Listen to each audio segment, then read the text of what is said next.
Ha llegado el momento de escuchar la palabra de Dios. Un potente mensaje extraído de las Sagradas Escrituras. En la voz del pastor Carlos Hoyos. ¿Ya hallaron? Vamos a leer los primeros 6 versículos. Yo, Pablo, os ruego por la mansedumbre y ternura de Cristo, yo que estando presente ciertamente soy humilde entre vosotros, mas ausente soy osado para con vosotros. Ruego pues que cuando esté presente no tenga que usar de aquella osadía con que estoy dispuesto a proceder resueltamente contra algunos que nos tienen como si anduviésemos según la carne. Pues aunque andamos en la carne, no militamos según la carne, porque las armas de nuestra milicia no son ¿qué? Carnales, sino poderosas en Dios para destrucción de fortalezas, derribando argumentos y toda altivez que se levanta contra el conocimiento de Dios, y llevando cautivo todo pensamiento a la obediencia a Cristo, y estando prontos para castigar toda desobediencia cuando vuestra obediencia sea perfecta. ¿Quién desea orar para que Dios nos bendiga? Pero vamos a hacer una oración con todo el alma. Que nos echamos 10 minutos orando, no importa. Que se nos va media hora aquí orando, no importa. A veces nos volvemos religiosos. Hacemos unas oraciones como tan superficiales y como tan sin sentido. No, vamos a orar diciéndole a Dios que nos abra el entendimiento, que nos dé la capacidad de entender y vivir lo que hoy oímos a través de la palabra. ¿Estamos de acuerdo?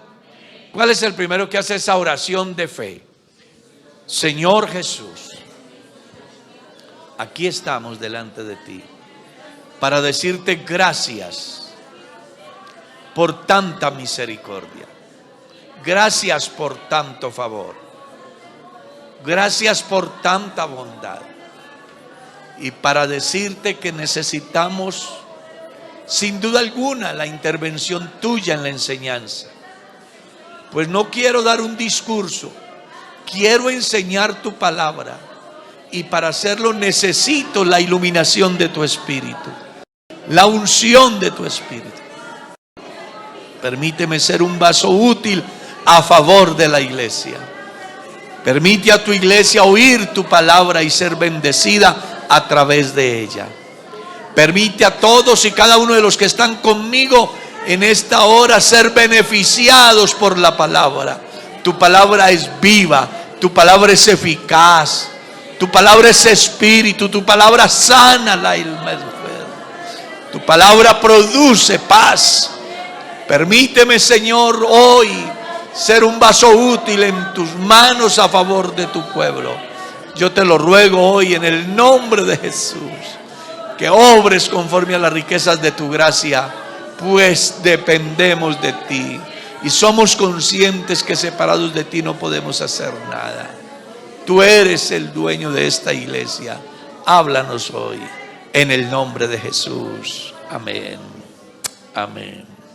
Lámpara es a mis pies tu palabra y lumbrera a mi camino. Lámpara es a mis pies tu palabra y lumbrera a mi camino. El Dios de amor siempre nos ama. Lámpara es a mis pies tu palabra. Lámpara es a mis pies tu palabra.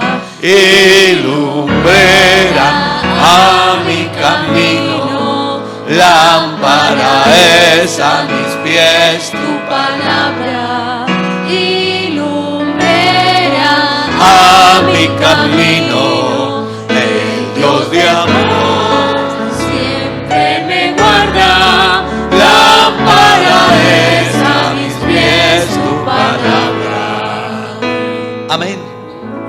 Se lo saben diferente. Pueden sentarse, sean tan amables.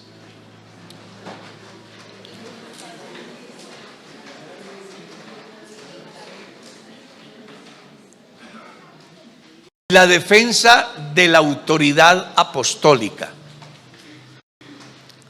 Así pudiéramos titular la reflexión ahora. Si ustedes leen con cuidado las cartas del apóstol Pablo y de una manera particular el capítulo 9 de la primera carta y la segunda carta a los Corintios, Pablo hace una defensa muy interesante acerca de la autoridad que él ha recibido de Dios como apóstol.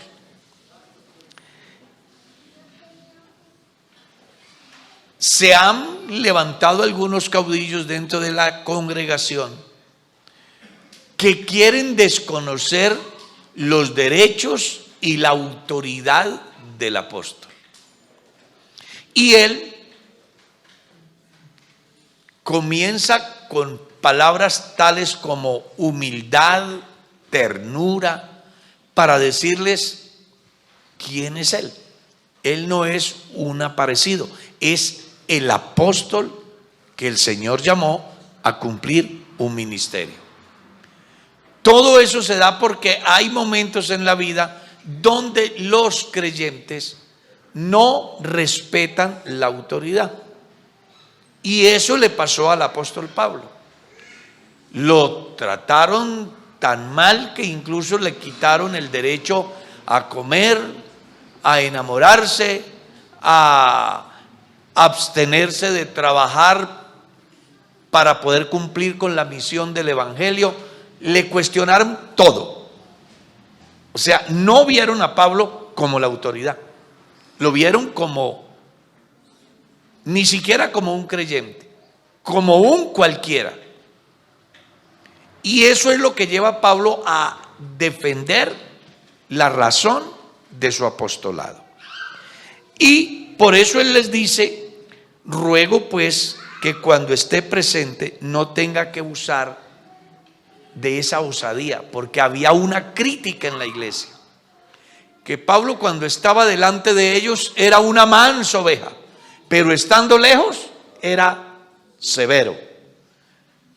O sea, estaban diciendo algo así: él no tiene carácter, ¿cierto? Él no tiene carácter, es alguien que se amaña a las circunstancias del momento. Como está lejos, pues él habla duro, pero cuando está cerca es una mansa oveja, es otra persona. Tiene doble personalidad. Pero la gran verdad, Pablo les está haciendo saber que están equivocados, que él está dispuesto a hablarles tan duro cuando esté ahí presente como lo ha hecho estando ausentes. Y les hace saber que las armas de nuestra milicia, dice Pablo, no son ¿qué? Carnales. O sea, nosotros no estamos defendiendo algo humanamente. Nosotros no estamos pretendiendo establecer conductas en la iglesia acorde a nuestra voluntad. No queremos que ustedes piensen que anhelo una iglesia metida en el molde llamado Pablo, porque al final Pablo, como cualquier mortal, simplemente mortales son y susceptibles a fallar. Por eso es que él acude a un recurso sobrenatural. Nuestras armas no son carnales, sino que espirituales. ¿Y qué más? Y poderosas en Dios. Así que aquí no vamos a defendernos con argumentos filosóficos ni conceptuales. Aquí lo que busco es que ustedes se den cuenta que la autoridad que tengo no es del seminario, ni del instituto, ni de la universidad, ni de la academia. La autoridad que yo tengo es de Dios. Y eso debe de quedarle en claro a la iglesia de Corinto. Eso es lo que él quiere que ellos entiendan. Porque las armas de nuestra milicia no son carnales, sino que poderosas en Dios. ¿Para destrucción de qué? De fortalezas. ¿Y derribar qué? Porque habían argumentos en contra de la doctrina que él enseñaba. Si usted mira bien el contenido de las cartas a los corintios, usted encuentra disparidad de conceptos de la gente. Habían unos que pensaban que no había resurrección, habían otros que pensaban que la resurrección ya se había efectuado, había otros que pensaban que no había resurrección, sino reencarnación. Habían otros que pensaban que era lo mismo servir a Dios que servir a los demonios. En fin, un descontrol. Él lo que está buscando con autoridad del Espíritu Santo y de conocimiento de causa, enseñarle a la iglesia cuál es el camino que deben seguir. Porque de eso se trata la vida del hombre a quien Dios ha llamado para ejercer un ministerio. Es obvio que cuando se transmite la enseñanza, casi siempre genera reacción en dos sentidos. A unos les agrada, a otros les incomoda. Porque es apenas lo normal de los humanos. Tenemos una manera diferente de ver, de sentir, de pensar, de creer. Pero la gran verdad, la convocatoria apostólica es a que todos sintamos una misma cosa y hablemos todos en torno a un mismo lugar, con un mismo objetivo. Y me encanta lo que dice Pablo en una de sus cartas: tenemos la mente de Cristo. Eso diciendo, palabras más, palabras menos. Descarte sus argumentos, descarto mis argumentos. Pongo a un lado lo que pienso que sé y que soy para darle prelación al que siempre es, al que sabe todo, al que conoce todo y a quien debemos de dar cuenta de todo. De veras, si alaba al Señor, hermano. Aleluya. El apóstol está interesado en que la iglesia conozca que él está dispuesto a derribar todo argumento doctrinal. Porque en las iglesias surgen doctrinas que uno se queda aterrado. ¿De dónde saca la gente las doctrinas para tratar de entorpecer el desarrollo de la iglesia, del cuerpo de Cristo? Y lo más preocupante es que dicen tener la razón y se aferran a un concepto, eso sí, que los favorezca a ellos en su manera de pensar, no en la razón, no en lo establecido por Dios. Si hay que ir en contra de Dios, nos vamos en contra de Dios, con tal de yo hacer prevalecer mi pensamiento. Y ahí es donde los cristianos tenemos que aprender a deponer mi yo para darle prelación al que sí tiene la razón. ¿Cuántos creyentes se han perdido, se están perdiendo y se van a perder por una sola razón? Porque quieren vivir el evangelio no como dice el evangelio, sino como ellos creen que debe de ser el evangelio. Hay gente que no quiere sufrir la sana doctrina. Ya Pablo lo había dicho. Y como hoy se han juntado maestros conforme a sus propias concupiscencias, que no es difícil encontrarlos en cada cuadra, abrir el internet y escuchar enseñanzas torcidas que riñen con los principios bíblicos y que a pesar de que parten de la Biblia, usan un texto sin un contexto para hacer una doctrina que lo único que busca es hacer torcer al creyente del camino, hacerlo perder. Eso no es de ahora, desde los tiempos de Pablo se dio, y por eso él dijo: con autoridad estoy dispuesto a derrumbar cualquier argumento que se levante en contra de la doctrina de Cristo. Porque si algo debe de cuidarse en la iglesia son los principios, son las doctrinas. Si algo debe de tener cuidado esta iglesia es de los valores que siempre aprendimos desde niños, los que estamos desde niños en la iglesia, los que hemos vivido muchos años en la iglesia. No podemos ahora cambiar porque simplemente a la gente se le ocurre, a alguien se le ocurrió tener un pensamiento lúcido, incluso en contra de lo que la Biblia dice. Y en razón a eso voy a organizar y voy a buscar la forma de generar confusión, de desubicar al creyente, de producir revolución dentro de las iglesias, que es lo que se está dando hoy en las iglesias. Hay iglesias inconformes con su pastor por la enseñanza. ¿Y será que el pastor no sabe enseñar? El pastor enseña la palabra, pero hay gente que no quiere vivir la palabra. Y cuando en la iglesia no se quiere vivir la palabra, por sana que sea la doctrina que el pastor enseñe, entonces viene la reacción contraria, el cuestionamiento, buscar la manera de ajustar, de que sea como yo pienso y no como Dios dice. Y recuerden que siempre se ha dicho, si alguien quiere tener éxito en la vida cristiana, debe de creer en Dios como dice la Escritura. Nunca crean lo que la gente dice porque se le ocurre. Así tomen partes de la Biblia. Dios sabía que eso iba a pasar. Ustedes van al libro de Números y encuentran que Dios mismo le dijo al pueblo: cuando entre vosotros se levantare profeta o soñador, que diere profecía o sueño, y que tal profecía o sueño se cumpliere, haciendo de que el pueblo vaya en pos de otra cosa, dice, no lo creáis, porque Jehová os está probando, a ver si le amáis de todo vuestro corazón. Créame que lo más parecido a lo verdadero es lo falso, y la mejor manera de estar en la verdad es creer a Dios como dice la Escritura. Usted tiene una ventaja que no tenía la iglesia de Corinto. Usted tiene una ventaja que no tenía Pablo. ¿Escuchó eso? Yo tengo una ventaja que no tenía el apóstol Pablo. Y es que ellos tenían que esperar una revelación instantánea para ir organizando hasta dejar lo que hoy llamamos Nuevo Testamento.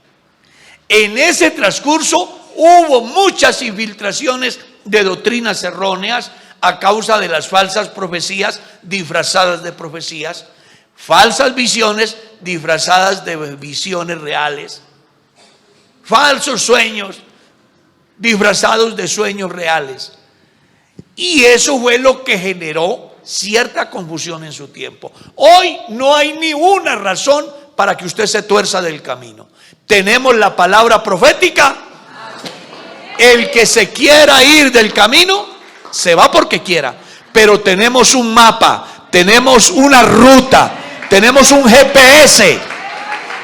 El Espíritu Santo nos guía a través de la... Usted verá si alaba a Dios.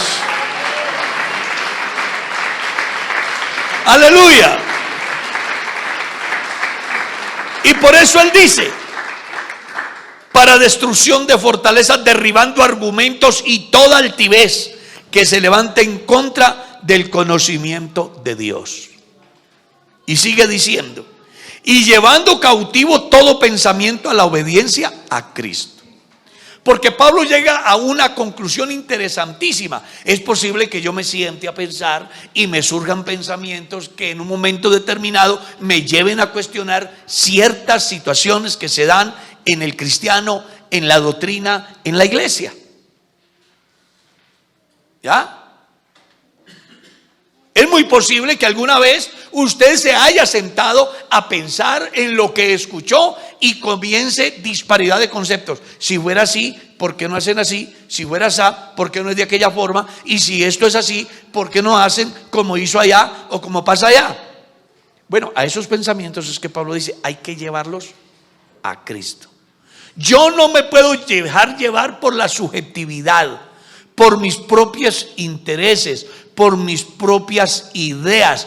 Yo tengo que aprender a desaprender lo aprendido para aprender lo que nunca había aprendido. Que eso fue lo que le pasó a Moisés. 40 años estudiando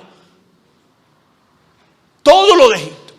Y luego se va 40 años al desierto para desaprender lo aprendido, para aprender lo que nunca había aprendido. Los cristianos que no están en condiciones de desaprender aquellas cosas que en un momento determinado generan malestar espiritual, dañan nuestra fe, producen enfermedades del alma. Los cristianos que no están dispuestos a dejarlas a un lado, a someter todo eso a Cristo, esos cristianos nunca podrán pelechar. Por eso es importante que tengan en cuenta el Salmo: nuevas son sus misericordias cada mañana. Y le hago saber, ya soy un viejo y hasta hoy estoy aprendiendo, y estoy dispuesto a desaprender lo que tenga que desaprender si el Espíritu Santo así me lo demanda y la Escritura así me lo enseña, porque yo quiero ser salvo. Usted verá si alaba a Dios. Aleluya.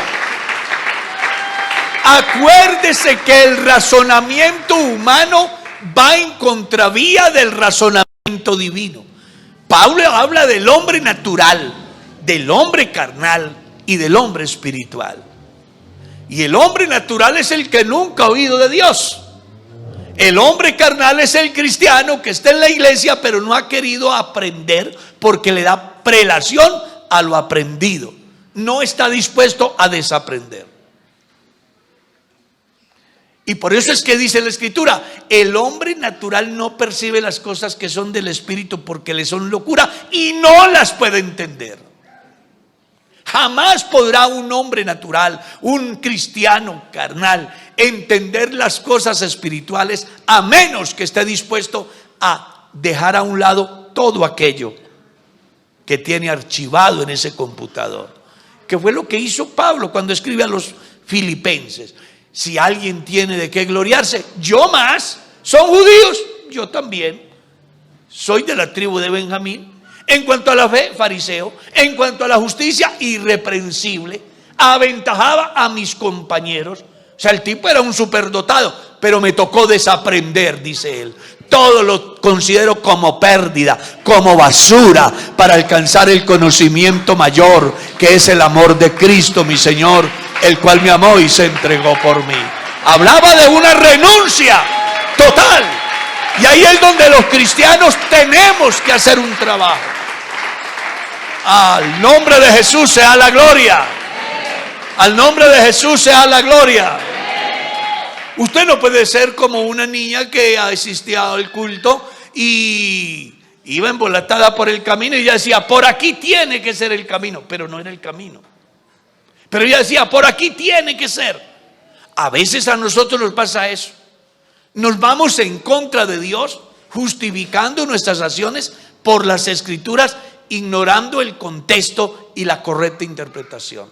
Pablo está dispuesto a dar la batalla a fin de derribar todo argumento y motiva a la iglesia a que todo pensamiento sea sometido a la autoridad mayor, que es Cristo. Y cuando eso se da, entonces yo pierdo mi voluntad, pierdo mi yo, para darle prelación al que siempre es. Y a eso fue a lo que llegó Pablo. Ya no vivo yo, Cristo vive en mí. Y lo que ahora vivo en la carne, lo vivo en la fe del Hijo de Dios, quien me amó y se entregó por mí.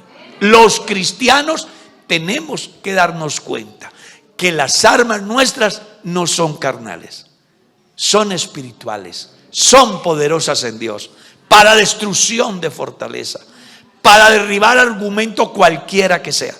¿Y cómo lo vas a lograr? Metiéndote en Dios, consagrándote a Dios, viviendo como está escrito, no prestando atención a argumentos falsos de gente que con un corazón malo quieren perturbar el crecimiento espiritual del creyente. Por eso usted tiene una hoja de ruta para seguir. Se llama la palabra de Dios. Y Dios lo ilumina por su Espíritu para que alcance a entender la verdad de las Sagradas Escrituras. Así que los motivo para que entendamos que para ser verdaderos cristianos es necesario dejar mi forma de pensar, para que piense no como yo quiero, sino como Dios quiere. Por eso es que habla de la renovación de la mente, del entendimiento. Ayer pensaba, ayer creía, ayer vivía, ayer actuaba, pero era porque correspondía al viejo hombre. Ahorita soy una nueva criatura, tengo la mente de Cristo, tengo que pensar como Él quiere que yo piense. Y esas cosas que se revelan en mi mente y que me quieren hacer caminar por donde no es, yo tengo que llevar esos pensamientos y decirle a Jesucristo: aquí están, depongo todo eso y abro mi mente para que tu Espíritu sea el que tome el control de mi vida, de mi ser, de mi corazón, porque yo quiero ser salvo. ¿Quieren dar gracias? ¿Quién da gracias? Señor Jesús, te damos gracias.